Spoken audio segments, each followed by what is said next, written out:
This video is a demonstration on the ergonomics for an inferior dental nerve block for quadrant 4. This is probably the most challenging because you need to kind of work backwards with your ergonomics. So again, we're going to locate anatomically the area we're going to administer the block. We're going to assume I've done that previously. For the purposes of the demonstration, I'm going to keep the cap on the needle, but obviously you'd be doing this appropriately in real life.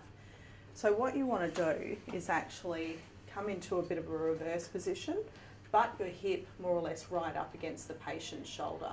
And you can see I've still got my hand resting on the bracket table so that I'm not waving my needle around. Open wide for me, Dan. Turn slightly towards me.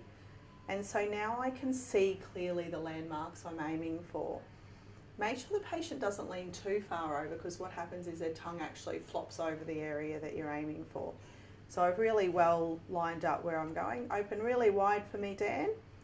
Come in like so. See how I'm keeping my elbow tucked in as much as possible. My elbow does need to come up a little bit now.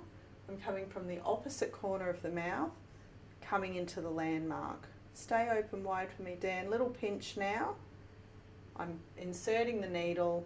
When I touch the bone, I come a millimetre off. I'm going to do that aspiration technique I showed you earlier. Now I've got the barrel actually resting on the corner of the patient's mouth, and that helps me get some stability. And I've got my elbow kind of tucked in a little bit again.